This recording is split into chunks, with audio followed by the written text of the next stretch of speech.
Mike's MMA picks here. Back checking in with you for this Bellator 290 main event heavyweight title fight, a rematch between Fedor Emelianenko, the last emperor, and Ryan Bader.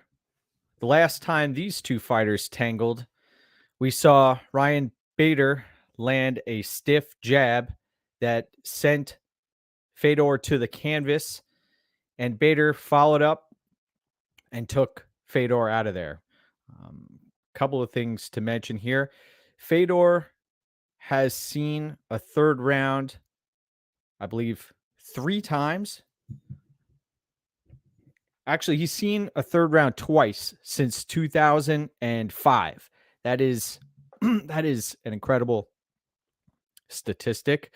Also, in Fedor's last 5 losses, he's been finished. You look at Ryan Bader, he's yet to lose a decision. I believe he has 15 decision victories on his resume. This is a fighter who's been finished 7 times, all 7 of his losses. 40-6 overall record for Fedor. Both of these fighters very similar in weight, around 230 pounds. Fedor has a couple of inches of reach. And look at these odds. You have Ryan Bader coming in as the minus 300 betting favorite. This is a volatile matchup. This is a very volatile matchup. I know Ryan Bader is just south of 40 years of age, 39 years old.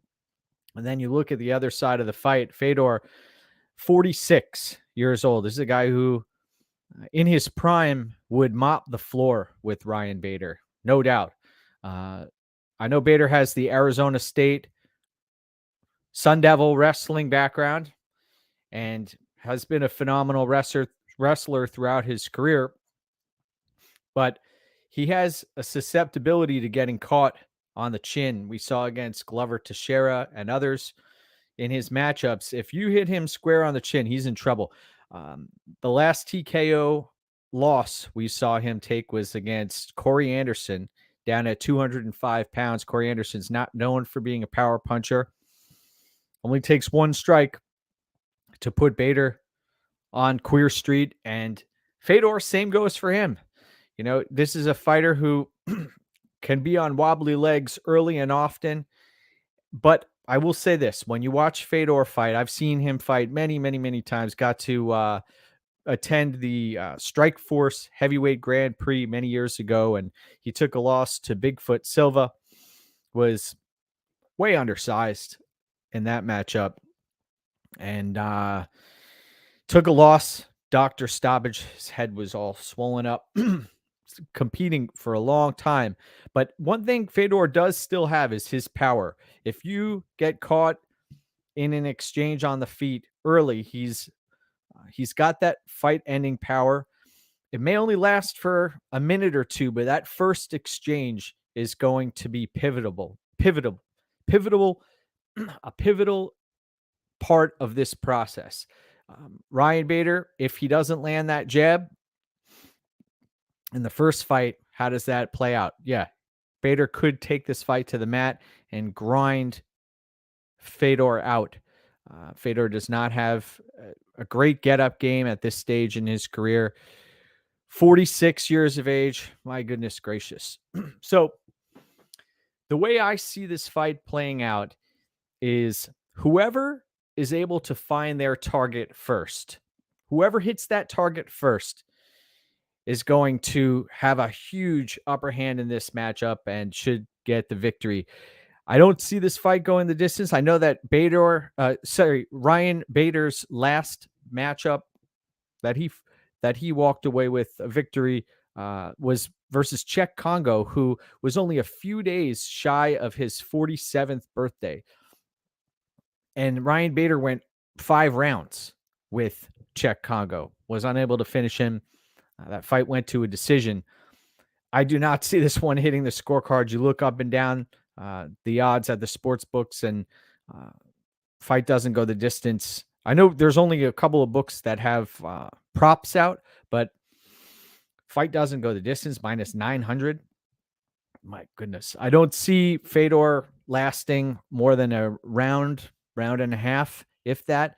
The under 1.5 round prop is sitting around minus 215 at some books. I think that's that's a dangerous price to pay if you're paying minus 200 for a 1.5 round, under 1.5 round prop. That could be a recipe for disaster. But I don't see this fight going the distance. I think Ryan Bader has the ability to do what he did the first time, land first, hit that target first, and put Fedor away. But we know this is a retirement fight. The heavyweight belt is on the line. There's a lot at stake here. The allure of Fedor Emelianenko is at play, and Bader can get caught and dropped. I mentioned we saw it with Corey Anderson. I was at Ryan Bader's fight against Rumble Johnson a few years ago, and it took who was it? Rumble Johnson ended up sprawling on Ryan Bader's initial takedown attempt, and that was all she wrote. Bader ended up taking a few punches and lights out. Ref stopped in. So this is a very volatile matchup. I wouldn't be going out of my way to lay minus 300 on a 39-year-old Ryan Bader who has the potential to get caught and to get caught early by Fedor. But I'll be picking Bader to win. This is a very volatile matchup. I'll be picking Ryan Bader to win, but what it comes down to is whoever hits that target first should be the victor in this matchup. And it may not take much to knock Fedor out at this stage in his career. As we've seen, he can get put on skates real quick.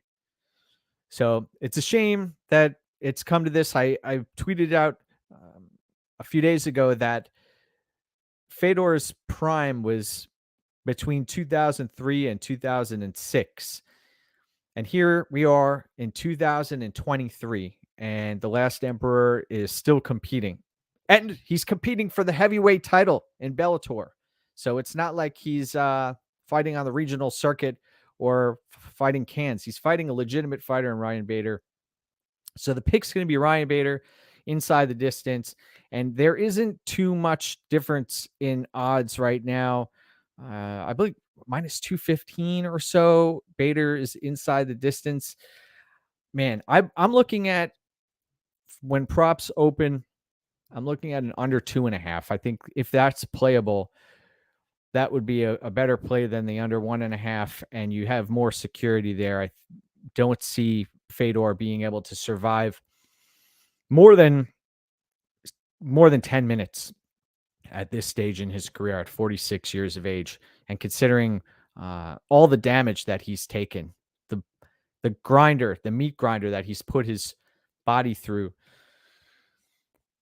So both of these fighters at the end of their careers, the pick is to be Ryan Bader to win inside the distance.